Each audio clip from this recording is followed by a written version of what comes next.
आज हम देखेंगे I left my A rank party to help my former students reach the dungeon depths का episode 3। अभी अभी यूक ने एक प्रिज्मेटिक मिसाइल नाम का बहुत ही पावरफुल अटैक किया है ज़ारनाक पर, और यूक का ये अटैक खाने के बाद ज़ारनाक की हालत खराब हो जाती है और ज़ारनाक के मुंह, आंख और नाक से एक काली काली कीचड़ निकलने लगती है और इससे ज़ारनाक बिल्कुल मौत की कगार पर आ चुका है, लेकिन मरा नहीं है। और अब काफी देर मंत्र पढ़ने के बाद रेन का भी अटैक तैयार हो चुका है और रेन फिर एक बहुत ही पावरफुल इलेक्ट्रिक अटैक करती है ज़ारनाक पर।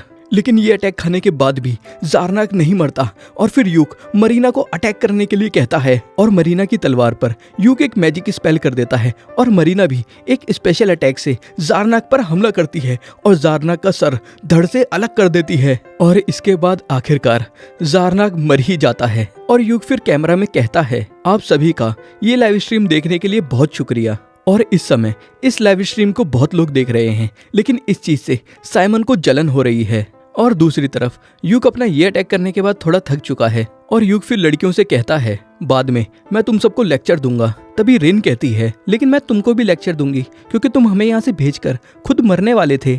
और फिर तीनों लड़कियों को गुस्से में देखकर यूक कहता है, ठीक है, हम इस पूरी सिचुएशन को साथ में एनालाइज करेंगे। और फिर लड़कियां नहाने लगती हैं और यूक याद करता है, जब 6 महीने पहले मैं इनका टीचर बनकर इनके साथ कैंपिंग पर आया था, तब मैंने इनकी परफॉर्मेंस के ऊपर इनसे कहा था, तुम लोग पास हो चुके हो और तुमको आसानी से डी रैंक एडवेंचरर का लाइसेंस मिल जाएगा। और फिर हम लोगों ने उस कैंपिंग को बहुत एंजॉय किया था और मैंने कभी नहीं सोचा था कि हम लोग एक ही पार्टी में आ जाएंगे। फिर सीन शिफ्ट होता है और अब कई दिनों बाद इन लोगों को गिल्ड मास्टर ने मिलने के लिए बुलाया है और ये लोग एक कमरे के अंदर गिल्ड मास्टर का इंतजार कर रहे हैं। और लड़कियां अभी थोड़ी नर्वस हैं और मरीना यूक से पूछती है, आखिर हमें गिल्ड मास्टर ने यहाँ क्यों बुलाया है।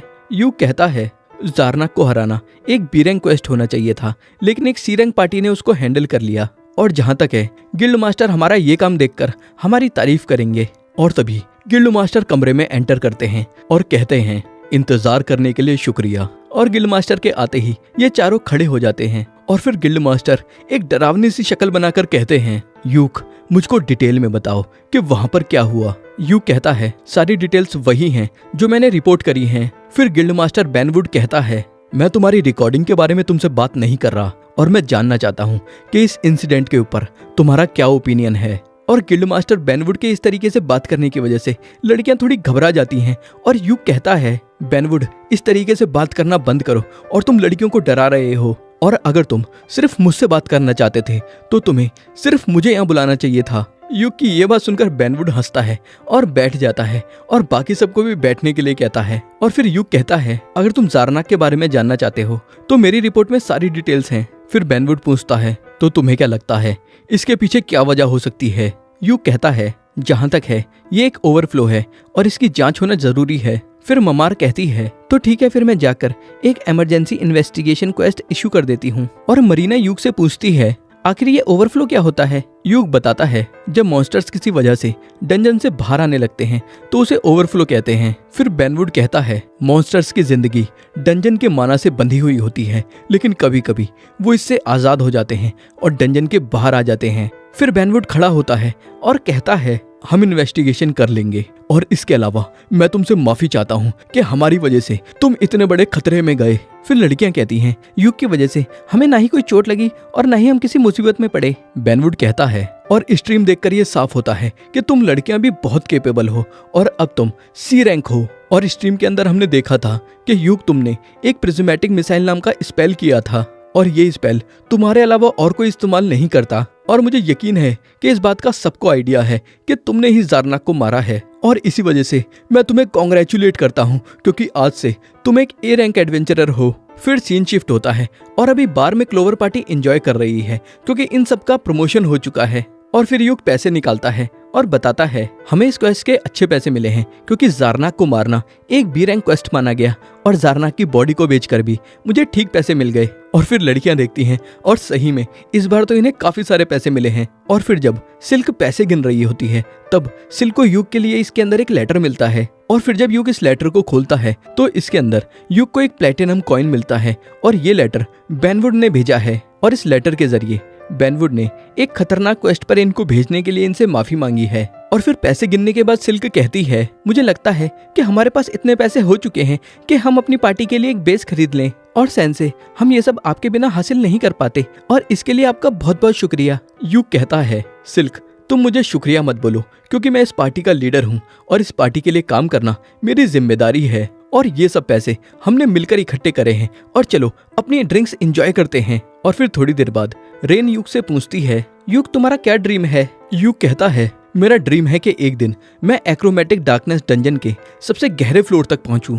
ये सुनकर लड़कियों के होश उड़ जाते हैं। और फिर रेन कहती है, क्या इस डंजन में एबिस गेट नहीं है जो एक आर्टिफैक्ट है और अंडरवर्ल्ड के लिए एक दरवाजे की तरह काम करता है? यूक कहता है, और एक्रोमेटिक डार्कनेस अकेली वो डंजन है जिसमें पक्का पता है कि एक एबिस गेट है। रेन पूछती है, क्या तुम एबिस गेट से दूसरी दुनिया में जाना चाहते हो? यूक कहता है, नहीं, मैं इस दुनिया के किनारे पर खड़ा होकर देखना चाहता हूँ कि बाकी दुनिया कैसी दिखती है। और मेरे एक अंकल एक्रोमेटिक डार्कनेस में गए थे, लेकिन वो उस डंजन पर फतेह हासिल नहीं कर पाए और मैं उनकी कहानी बचपन से कई बार सुन चुका हूँ और अब मैं भी यही काम करना चाहता हूँ। मरीना कहती है, ये आइडिया सुनने में अच्छा है और यूक चलो चलकर इसे लाइव स्ट्रीम करते हैं। यूक कहता है, ये इतना आसान काम नहीं है, क्योंकि बस एक्रोमेटिक डार्कनेस में घुसने के लिए हमें गवर्नमेंट से परमिशन चाहिए होगी और इसके अलावा हमें एक ए रैंक पार्टी बनना होगा। ये सब सुनने के बाद लड़कियां कहती हैं, हम सब बहुत मेहनत करेंगे और तुम्हारे सपने को सच्चाई में बदलेंगे। और लड़कियों की आंखों में ऐसी चमक देखकर यूक कहता है,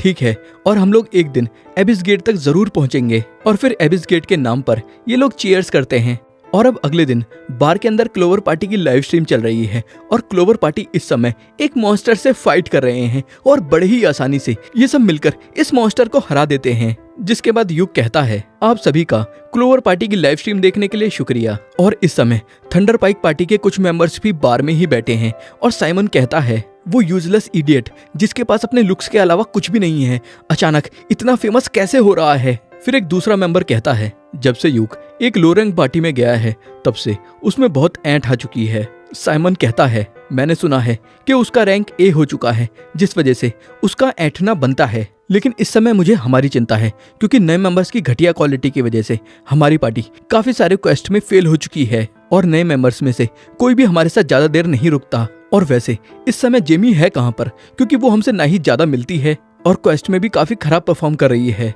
लेकिन दूसरी तरफ जेमी अकेले अपने रूम में बैठकर क्लोवर पार्टी की लाइव स्ट्रीम देख रही है। लेकिन अभी बार में थंडर पाइक पार्टी का एक मेंबर कहता है, क्यों ना हम यूक को वापस बुला लें, और वो इतना बेकार था लेकिन फिर भी हमारे साथ टिका रहा।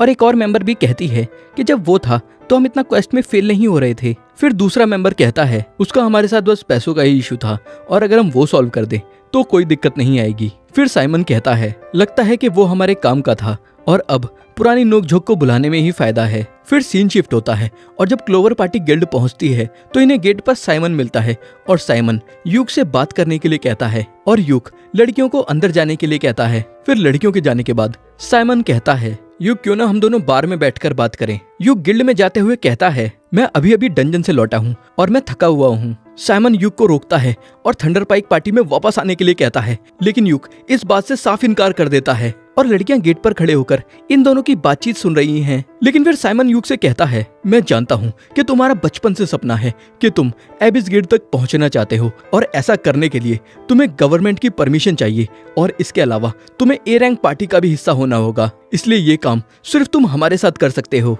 लेकिन यूक कहता है, मुझे इस रिक्वेस्ट में कोई इंटरेस्ट नहीं है, क्योंकि मैं क्लोवर का लीडर हूँ और मैं क्लोवर पार्टी को छोड़कर नहीं जाने वाला। और तुम ये कैसे भूल सकते हो कि तुमने मेरी कितनी बेइज्जती की थी और सिर्फ मेरे बचपन के दोस्त होने की वजह से मैं तुम्हें माफ नहीं कर सकता और मैं थंडर पाइक पार्टी का हिस्सा कभी नहीं बनूंगा। और ये बात यहीं खत्म होती है। और फिर साइमन और भी बहुत कुछ बोलने लगता है, लेकिन यूक साइमन को इग्नोर करके गिल्ड में चले जाता है और ये पूरी बहस होते हुए इस आदमी ने भी देखा है और ये इस सबसे बहुत खुश है। और गिल्ड में घुसते ही यूक को लड़कियां दिखती हैं और यूक कहता है, लगता है कि तुमने सब कुछ सुन लिया। मरीना पूछती है, आखिर वो आदमी था कौन? यूक बताता है, वो मेरी पिछली पार्टी का लीडर है। ये सुनते के साथ मरीना यूक को जोर से पकड़ लेती है और कहती है, क्या तुम हमें छोड़कर वापस तो नहीं चले जाओगे? यूक कहता है, चिंता मत करो, मैं वापस नहीं जाने वाला। और क्या तुम मुझे छोड़ सकती हो, क्योंकि मुझे बहुत दर्द हो रहा है। और अभी अभी ये लोग डंजन से क्वेस्ट पूरा करके आए हैं, जिसका इनाम लेने के लिए ये लोग ममार के पास चले जाते हैं और यहाँ ये एपिसोड खत्म होता है।